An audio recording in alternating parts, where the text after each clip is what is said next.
सुप्रभात प्यारे विद्यार्थियों। बेटा जी, मैं जसपाल सिंह आपका हिंदी विषय का अध्यापक हिंदी की कक्षा में आपका स्वागत करते हैं। बेटा हम आपकी क्षितिज हिंदी पाठ्य पुस्तक से पाठ नंबर 6 है जो उसके क्वेश्चन आंसर कर रहे हैं। पाठ का नाम है प्रेमचंद के फटे जूते।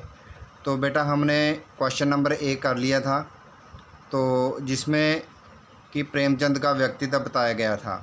तो उसके बेटा 5 पॉइंट थे। तो उम्मीद करते हैं आप सभी ने वो अच्छे से राइट किए होंगे और साथ साथ उनको पढ़ते भी रहना है बेटा, ठीक है। तो अब क्वेश्चन नंबर 2 करेंगे। इसमें क्या है, सही कथन के सामने सही यानी टिक का निशान लगाइए, ठीक है। तो आपकी बुक में ये 4 दिए होंगे, ठीक है। तो आपने क्या करना है कि टिक का निशान लगाना है वहाँ भी, ये सही या गलत है। तो क है, बाएं पांव का जूता ठीक है अगर दाहिने जूते में बड़ा छेद हो गया जिससे उंगली बाहर निकल आई है, ये क्या है, गलत है। लोग तो इत्र चुपड़कर फ़ोटो खिंचाते हैं जिससे फ़ोटो में खुशबू आ जाए, ये लेखक ने कहे थे। इत्र होता है बेटा, क्या होता है इत्र, सेंट बोलते हैं जिसको, ठीक है, खुशबूदार। तो ये सही है। तुम्हारी यह व्यंग्य मुस्कान मेरे हौसला बढ़ाती है, ये भी गलत है। जिसे तुम घृणित समझते हो उसकी तरफ अंगूठे से इशारा करते हो, ये भी गलत है।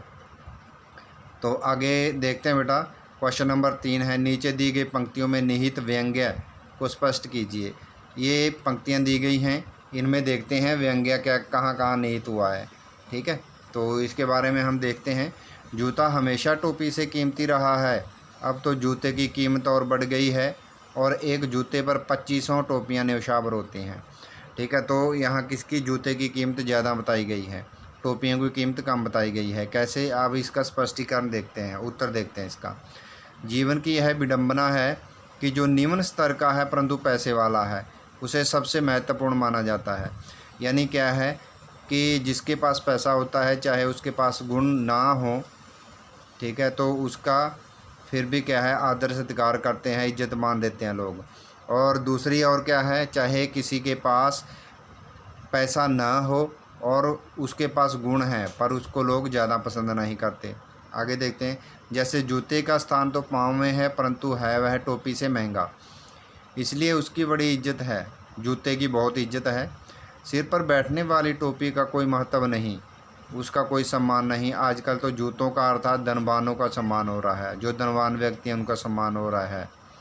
उनके समक्ष सैकड़ों टोपियाँ अर्थात विद्वान और गुणवान झुक रहे हैं। एक धनवान 2500 गुणवानों को बौना कर देता है, झुकने को विवश कर देता है। गुणी लोग भी अवसरानुकूल जूतों पर झुकते देर नहीं लगाते। जो गुणी व्यक्ति होते हैं वो भी अवसर दे के, मौका दे के क्या है, जूतों पर झुकने देर नहीं लगाते, झुक जाते हैं। तो नेक्स्ट क्वेश्चन है बेटा, तुम पर्दे का महत्व ही नहीं जानते, हम पर्दे पर कुर्बान हो रहे हैं, ठीक है। तो इसका भाव स्पष्टीकरण देखते हैं कि लेखक क्या कहना चाहता है। प्रेमचंद ने कभी पर्दे को अर्थात दुराब छिपाव को महत्व नहीं दिया। प्रेमचंद कैसे व्यक्ति थे कि जैसे वो अंदर से थे वैसे ही बाहर थे, ठीक है। और वो साधारण व्यक्ति थे और वो बहुत ज़्यादा सीधे साधे इंसान थे। तो सच्चाई जो वास्तविकता है उस पर ज़्यादा ध्यान देते थे। तो वास्तविकता उन्होंने बड़ी सरलता और सहजता से के साथ स्वीकार कर लिया। वे इस बात से आत्म संतुष्टि का अनुभव करते थे कि उनके बाहर और अंदर के व्यक्तित्व में कोई अंतर नहीं है।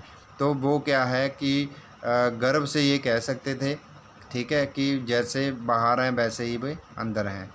वे एक सच्चे इंसान हैं। वे कथनी करने में एक थे, यहाँ तक कि फ़ोटो खिंचाते समय भी उनके पास वही आम वेशभूषा थी, वही कपड़े पहने हुए थे। लेखक आज के युग के लोगों का पर्दे के प्रति आकर्षण देखकर व्यंग्य करता है कि हम तो पर्दे को बड़ा गुण मानते हैं। आज के युग में अपने दोष छिपाकर अपनी अच्छी छवि दिखाना ही होशियारी है। ऐसा ही व्यक्ति आज गुणी और श्रेष्ठ माना जाता है, कम से कम लेखक तो ऐसा ही सोचता है। तो बेटा ये 3 क्वेश्चन हो गए।